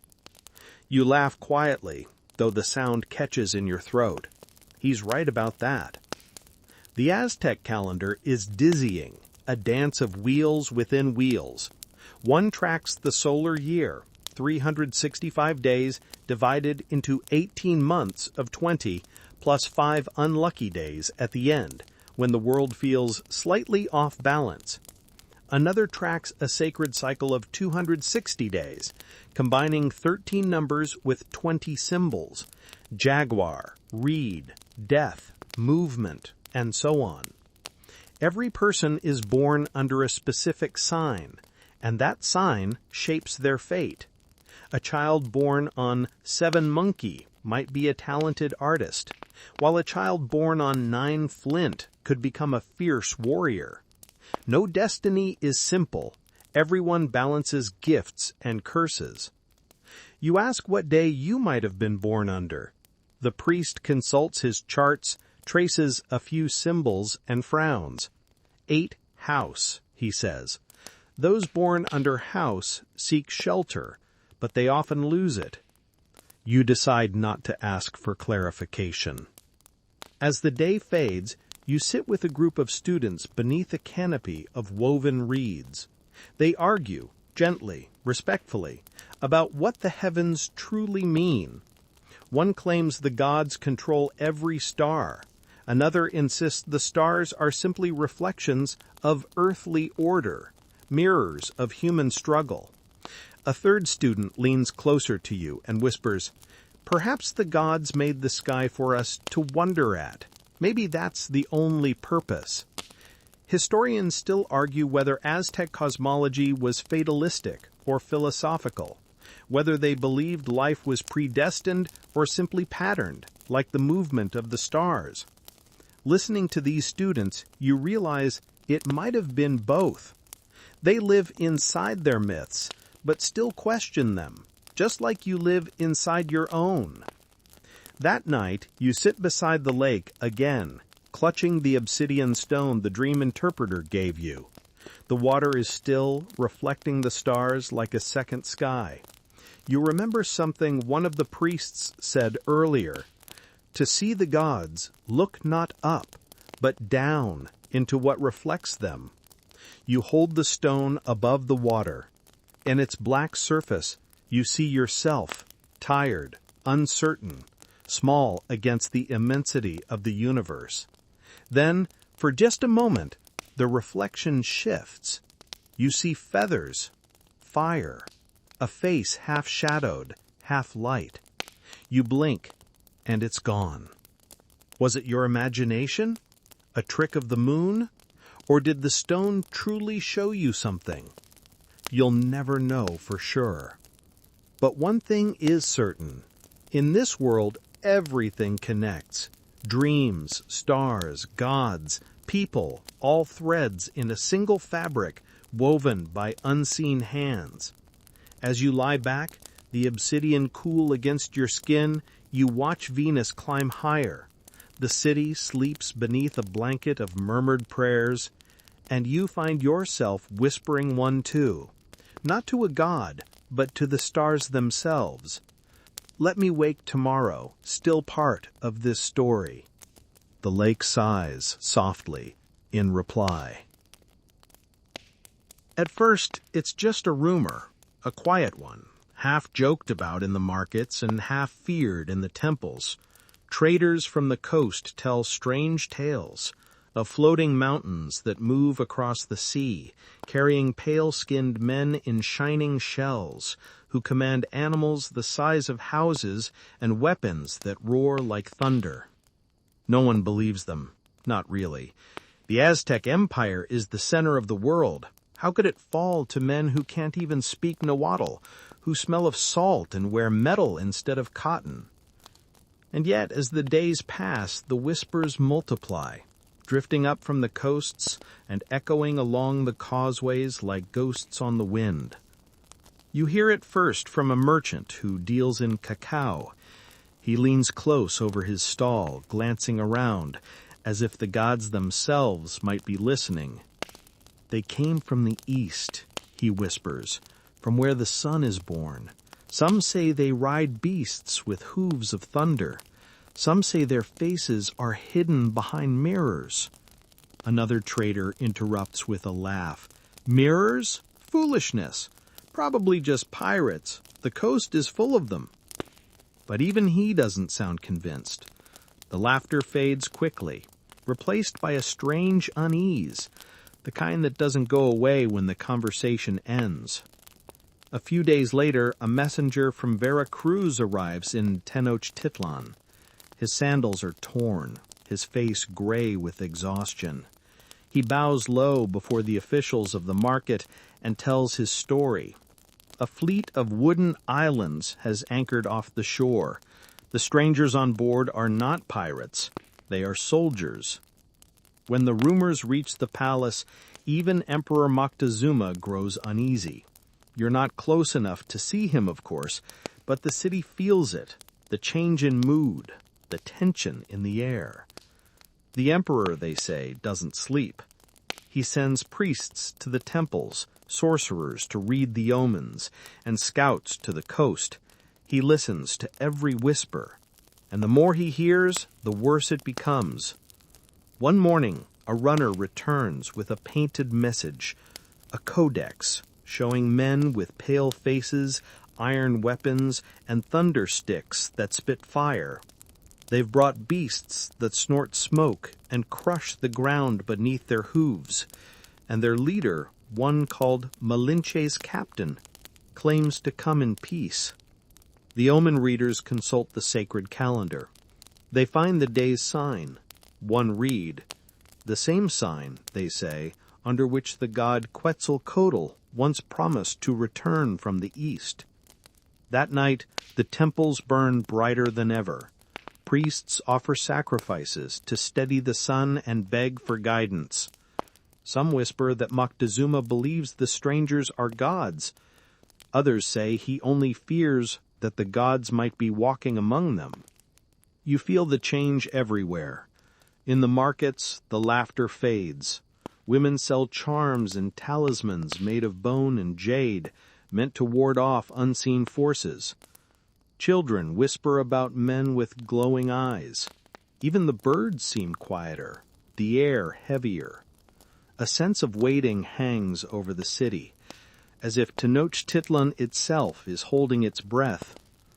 One night, while standing near the lake, you see strange lights on the horizon, faint, flickering like campfires burning far away on the shore.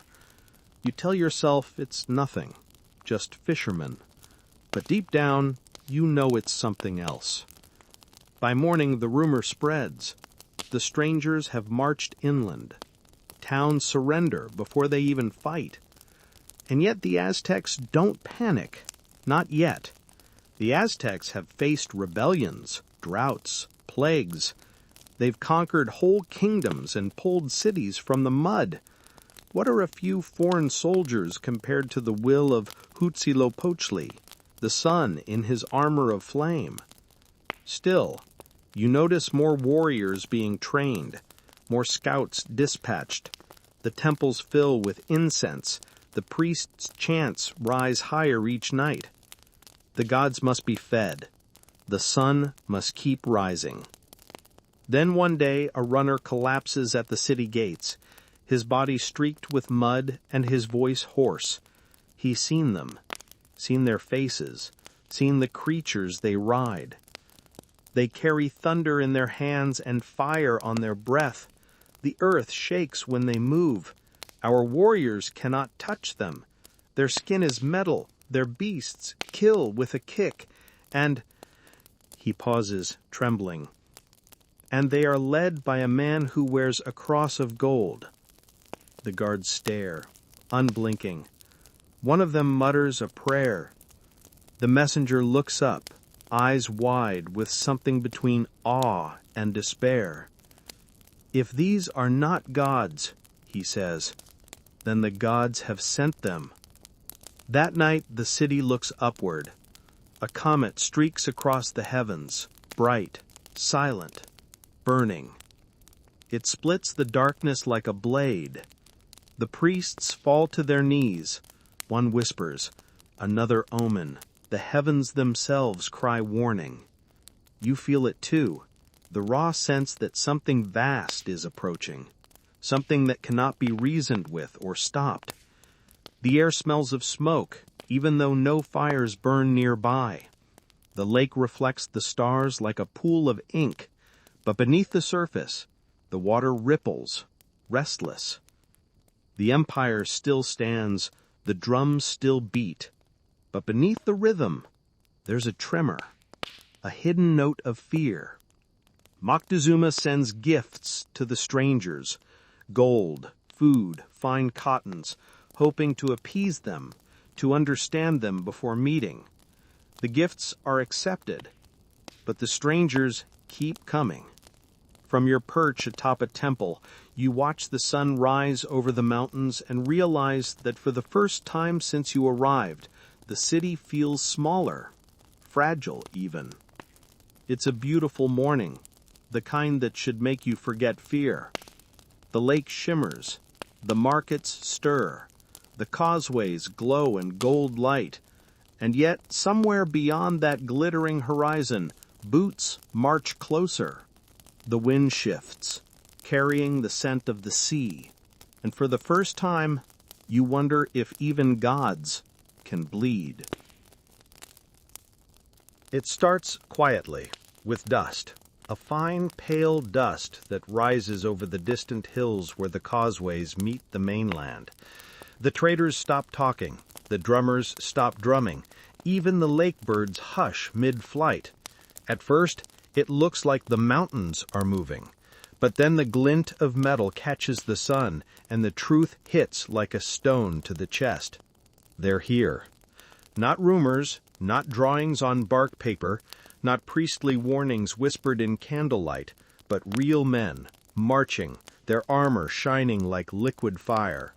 Horses snort clouds of steam, cannons glint, and banners ripple in colors you've never seen before. The streets of Tenochtitlán fill with people craning for a glimpse. The bravest climb onto rooftops. The air feels charged, like lightning waiting to strike.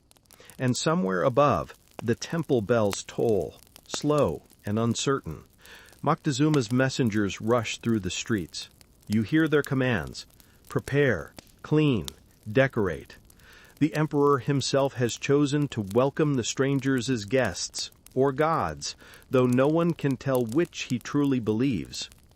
When the foreigners finally enter the city, it feels like the entire world holds its breath. You press through the crowd to see them. The first thing you notice is the smell: metal, sweat, and something chemical, sharp and alien.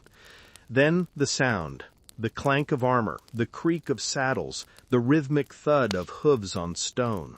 The horses, they're enormous, otherworldly beasts, their eyes reflecting torchlight like molten gold. Cortez rides at the front, flanked by his men. Behind him walks a woman dressed in fine cloth. Malintzin, the interpreter, her face calm, unreadable. She speaks the words that bridge two empires, her voice like silk over steel. Moctezuma approaches on a litter draped in shimmering feathers. He steps down, barefoot, his gaze steady. The crowd falls silent.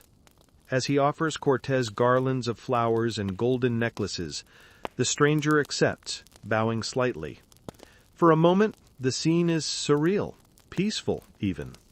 The crowd exhales. Maybe you think this won't end in blood. Maybe the stories of doom were just smoke and superstition. But deep inside, something feels wrong. The air itself feels heavier. The Spaniards stay, as guests. They wander the markets, the temples, the gardens. They study everything: the canals, the gold, the soldiers, the stores of food. And slowly, the balance shifts. You notice how people begin to whisper less, how guards double their posts near the palace. Gold objects, masks, chalices, jewelry start disappearing, offered as gifts to the foreigners. Priests frown as crosses are raised beside temple altars. Then one morning, the drums stop altogether. Rumor spread that Moctezuma has become a prisoner in his own palace, held under watch by his guests. The city feels sick, its pulse uneven. You can sense the fear in the air, as though even the gods have gone quiet. Historians still argue whether Moctezuma's hesitation was fear or faith, whether he truly believed Cortez to be a god or simply hoped diplomacy might save his people. Whatever the truth, his silence echoes louder than any battle cry. The breaking point comes at a festival, the Toscat, honoring the god Tezcatlipoca. Thousands gather in the main square, dancing and singing, the air alive with drums and incense. Then, chaos. Without warning, the Spaniards attack. Steel flashes, screams echo, and the sacred songs twist into cries of terror. You duck behind a column as blood runs down the temple steps. The scent of copper fills the air. When it's over, the plaza is silent except for the buzzing of flies. By nightfall, the empire's patience shatters. The people rise, warriors, farmers, priests, mothers, and the once quiet canals become channels of fury. Stones, spears, and fire rain down on the Spaniards' quarters. The air roars with vengeance. You can barely see through the smoke, but you hear the screams in two languages, Nahuatl and Spanish, blending into one unholy storm. The Spaniards flee under the cover of darkness, dragging their stolen gold and wounded men. The city's warriors strike from rooftops, from canoes, from the shadows. Arrows fill the night like swarming bees. It rains, hard, relentless, and the causeways turn slick and deadly. Horses slip, men drown, the lake swallows them whole. Later, the survivors will call it La Noche Triste, the night of sorrows.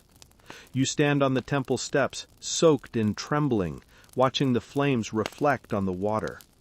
For the first time, it feels like Tenochtitlan has defended itself, like the gods might still be watching. But the victory feels hollow. The air reeks of smoke and death, and somewhere in the distance, you can still hear the faint crack of thunder, not from the sky, but from Spanish guns. They return, with allies.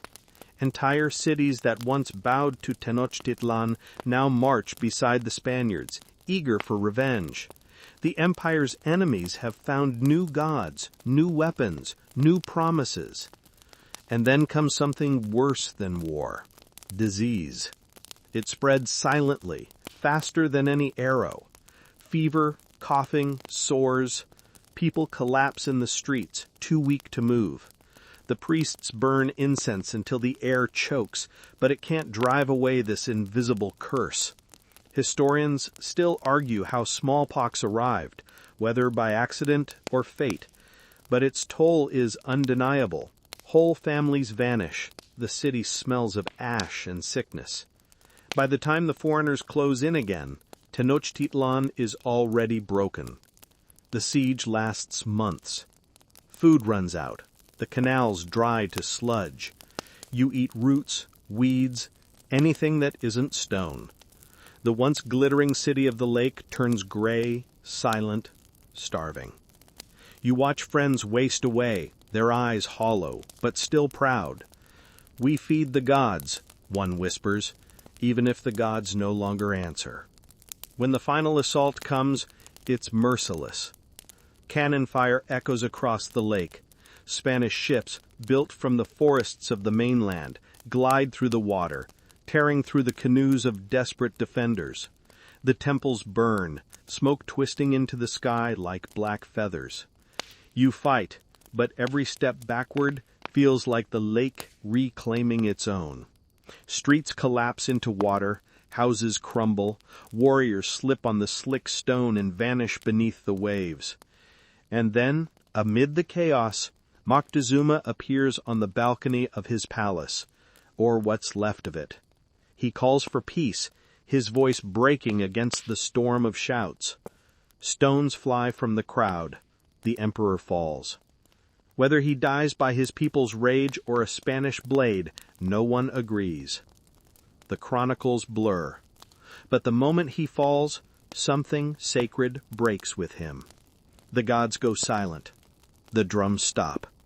And Tenochtitlan, the city of dreams, built on water and faith, begins to drown in its own lake. When the last temple falls, the smoke finally clears. The Spaniards march through the ruins. Crosses rise where altars once stood. The survivors bow their heads, not in worship, but exhaustion. You walk through the wreckage, broken idols, shattered obsidian, a silence that feels too wide for words. And yet, under the ash, something endures. A woman hums to her child beside the ruins. A farmer plants maize in soil blackened by fire. The lake still ripples with golden light at dusk.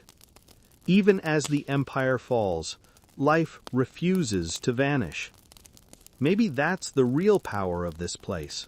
Not its gods, or its gold, or its warriors, but its heartbeat, stubborn and eternal, echoing beneath the surface. The city lies silent when dawn returns. Smoke drifts lazily above the ruins of temples, curling into pale ribbons that dissolve in the first thin light. The scent of ash and wet earth fills the air. You step carefully through the debris, over shattered obsidian blades, broken pottery, the bones of what used to be songs and prayers. Tenochtitlán, the city that once floated like a mirage on the lake, now lies sunken and torn. The canals are clogged with rubble.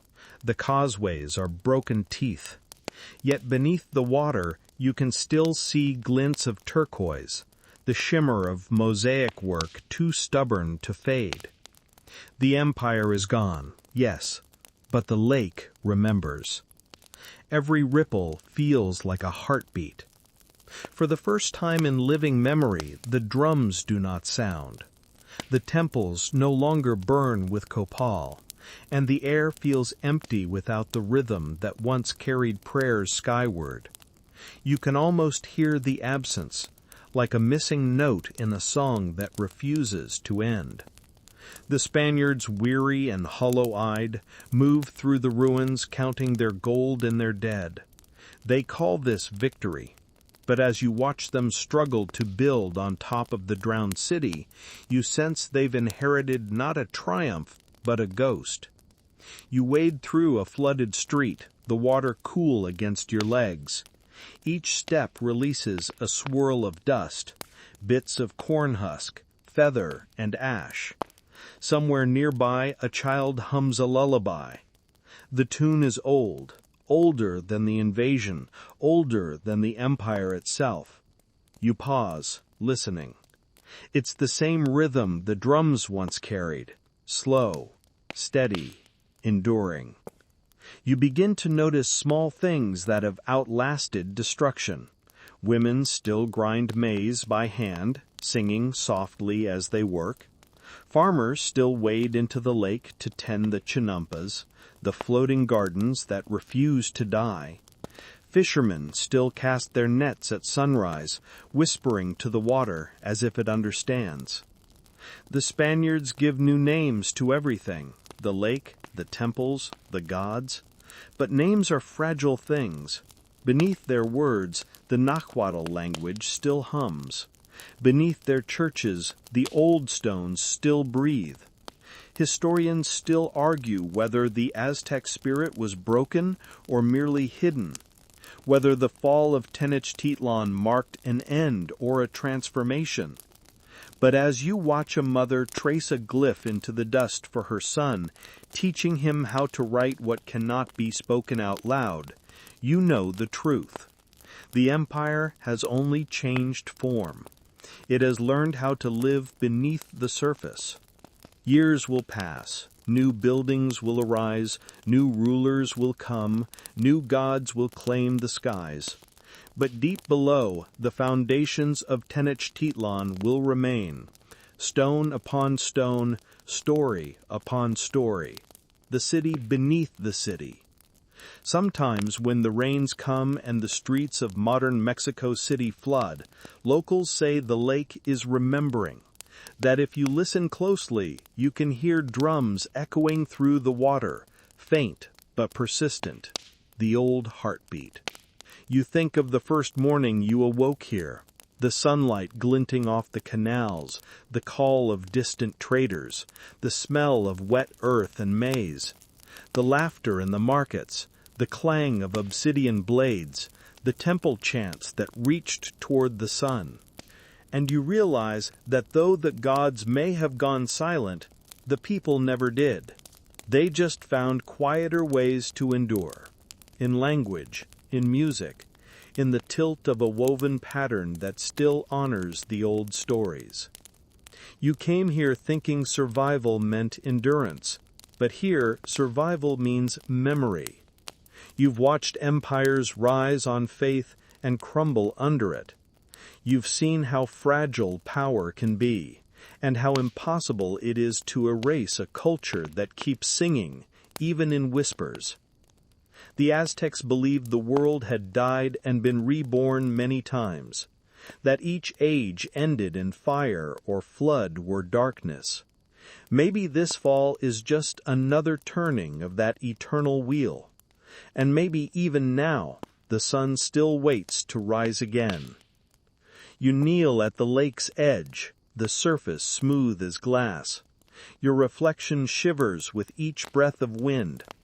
For a moment you think you see another face beside yours, painted, solemn, crowned with feathers. Then it fades, leaving only ripples. The water is cool, the air smells of rain. The city sleeps beneath your feet, dreaming its next life. And you finally understand, in Tenochtitlán, no one truly survives. They simply become part of the story.